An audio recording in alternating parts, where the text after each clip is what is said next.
अर्जुन ने पूछा, आपके साकार रूप पर दृढ़तापूर्वक निरंतर समर्पित होने वालों को या आपके अव्यक्त निराकार रूप की आराधना करने वालों में से आप किसे योग में पूर्ण मानते हैं?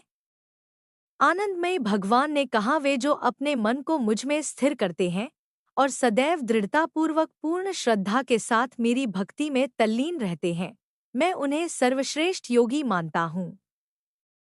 लेकिन जो लोग अपनी इंद्रियों को निग्रह करके सर्वत्र संभाव से मेरे परम सत्य, निराकार, अविनाशी, निर्वचनीय, अव्यक्त, सर्वव्यापक, अकल्पनीय, अप्रिवर्तनीय, शाश्वत और अचल रूप की पूजा है, वे सभी जीवों के कल्याण में संलग्न रहकर मुझे प्राप्त करते हैं।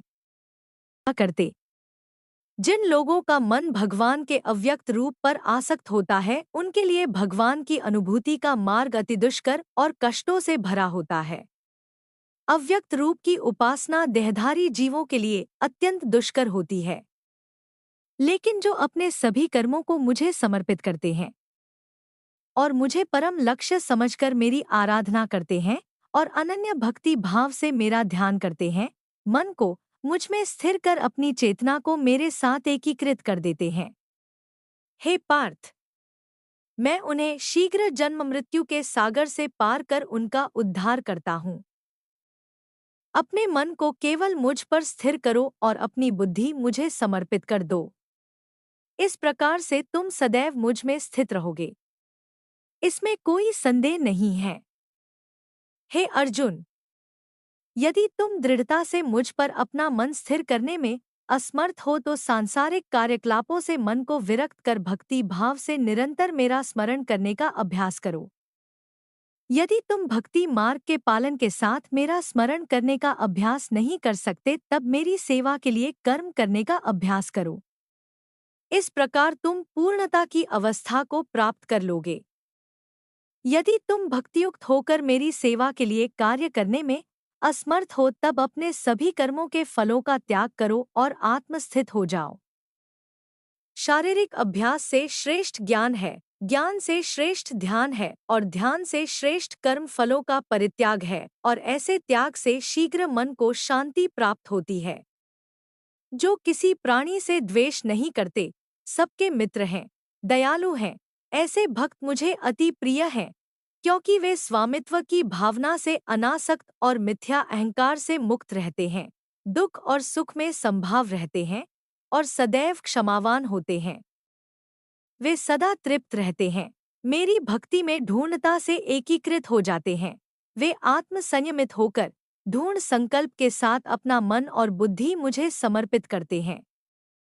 वे जो किसी को उद्विग्न करने का कारण नहीं होते और न ही किसी के द्वारा व्यथित होते हैं, जो सुख दुख में संभाव रहते हैं, भय और चिंता से मुक्त रहते हैं, मेरे ऐसे भक्त मुझे अति प्रिय हैं।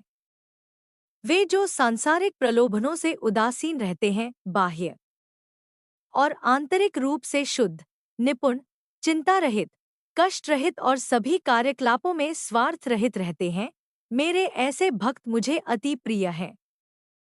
वे जो न तो लौकिक सुखों से हर्षित होते हैं और न ही सांसारिक दुखों से निराश होते हैं, तथा न ही किसी हानि के लिए शोक करते हैं एवं न ही लाभ की लालसा करते हैं, वे शुभ और अशुभ कर्मों का परित्याग करते हैं।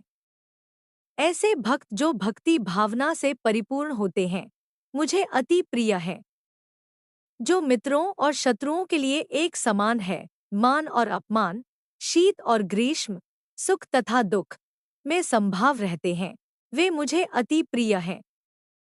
जो सभी प्रकार के कुसंग से मुक्त रहते हैं, जो अपनी प्रशंसा और निंदा को एक जैसा समझते हैं, जो सदैव मौन चिंतन में लीन रहते हैं, जो मिल जाए उसमें संतुष्ट रहते हैं, घर गृहस्थी में आसक्ति नहीं रखते, जिनकी बुद्धि दृढ़तापूर्वक मुझ में स्थिर रहती है और जो मेरे प्रति भक्तिभाव से परिपूर्ण रहते हैं, वे मुझे अत्यंत प्रिय है। श्री कृष्ण भक्तों की 10 अन्य विशेषताओं का वर्णन।